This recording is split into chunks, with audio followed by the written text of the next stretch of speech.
Hi, it's Take Two with Therese and I'm here for Altenew and I have an awesome kit to share with you.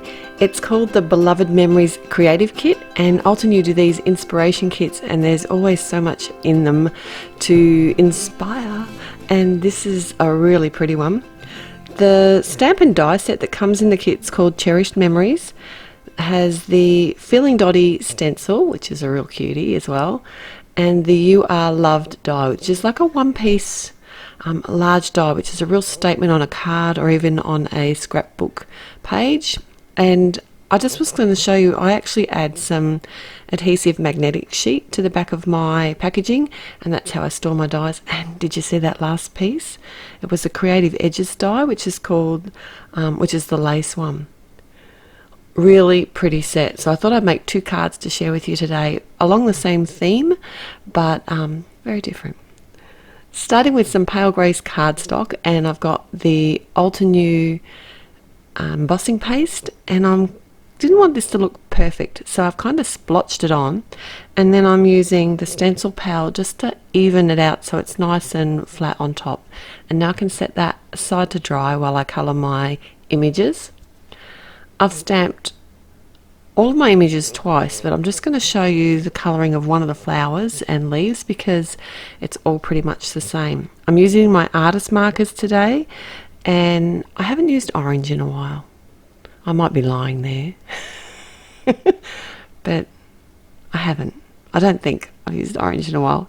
So I've got my orange artist markers out, and I did mix it with the yellow as well because I wanted it to be a little bit, have like a highlight on the leaf. So what I've done is just add a bit of yellow to where I think the highlight on the petal, I'm saying leaf and I meant petal, was going to be. Come in with my darkest orange at the base of the petal and then blend it towards the lighter. And I did actually come from both edges of the petal here because I didn't leave any white spots, which is something I often do when I'm colouring. I wanted the yellow to be the only highlight within the petal, and then come back in with my yellow again just to smooth out some of those edges. And this is basically my first coat of colour. And I'm going to do all the petals pretty much the same, just adding those three colours in the same order and blending them out. So these are a really nice alcohol marker to use. They have refills available as well. So I've actually, and also spare nibs if you need them as well. And I have actually used the refills and find they're very easy to use, very similar to the other alcohol markers. And the colours are beautiful. They match the Altenew inks, which suits me just fine. So once I've done the whole base colour of the flower on all the petals, now I'm coming in, this is actually almost a browny red colour. It's out of the 4 scoops set, so it's the darkest one. I'm thinking maybe chocolate, I could be lying. But anyway, I've adding just a small piece at the base of each of the petals here, and then I can come back in with my, I think it was the middle orange that I used, and then actually blend it all out again. I don't mind my shadow having some darker edges. It doesn't need to be perfectly blended. You don't want every petal to look exactly the same because light is going to reflect on them differently. But it was really fun to colour. And so like I said, I did all 4 of the flowers in the same sort of fashion. For the leaves, I used the lighter colour first, came in with the middle and then added some shadowing. And then once I was sort of happy with where I had my highlights on there, I just came back in with the lighter colour and simply blended it out. I do like to actually colour these line detail stamps in lines, but today I decided to colour them as a whole petal. I stamped it initially with my Misty and kept all my stamps in place, and I used the permanent black ink. And what I like to do then is come back in and stamp over the top with the obsidian pigment ink, and that just crisps up all those black lines and it looks really pretty. and I did use the coordinating dies to run this through my die cutter machine. So when I stamped out my images, I made sure there was enough space on the cardstock that I could run them all through at one time, and that's just a time saving thing. I've die cut the You Are Loved die with some jet black cardstock and also on some fun foam.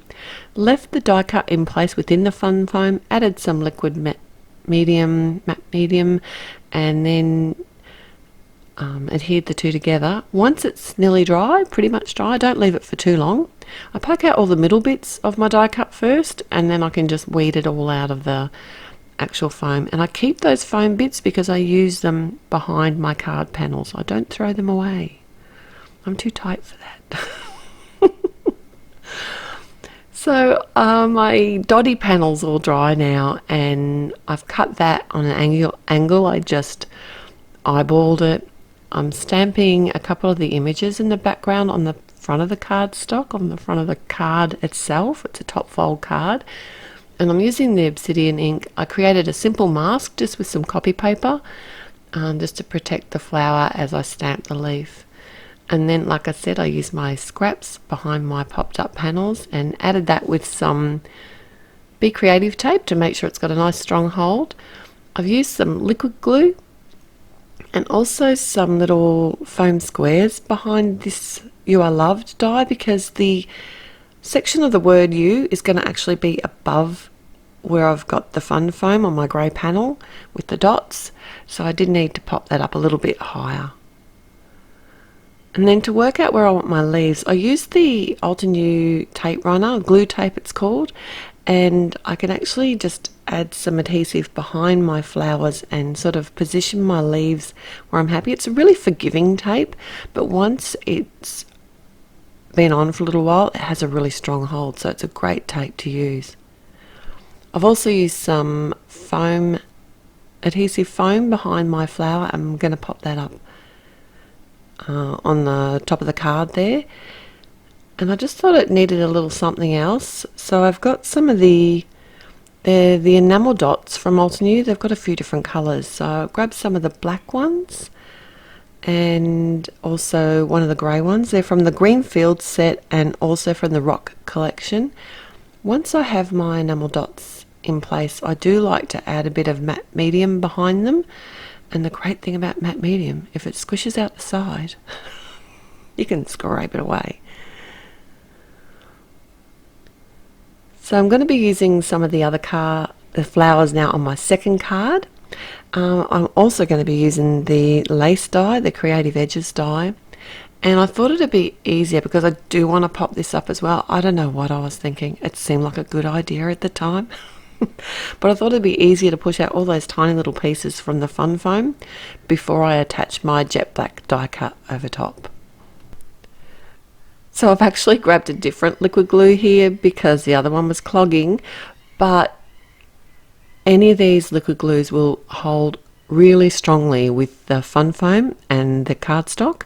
So I do find it's really important that I line up the die cuts, especially these intricate ones, as well as I can before it sets too hard, because I can't shift them after.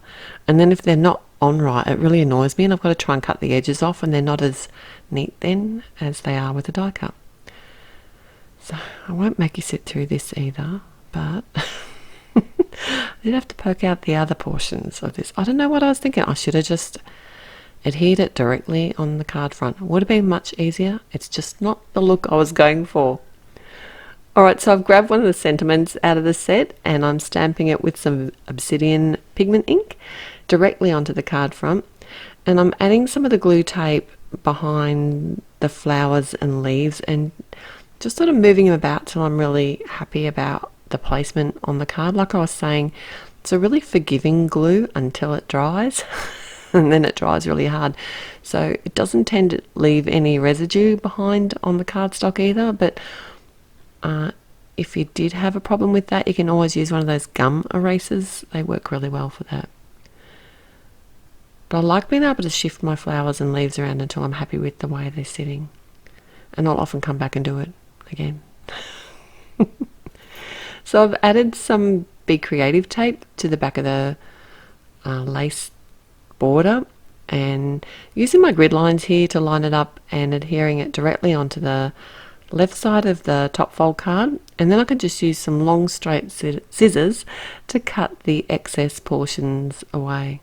It wasn't the easiest to cut, but there you go. I have linked everything at the blog. If you haven't already, it would be awesome if you would like this video by clicking on the thumbs up button and subscribe to the channel.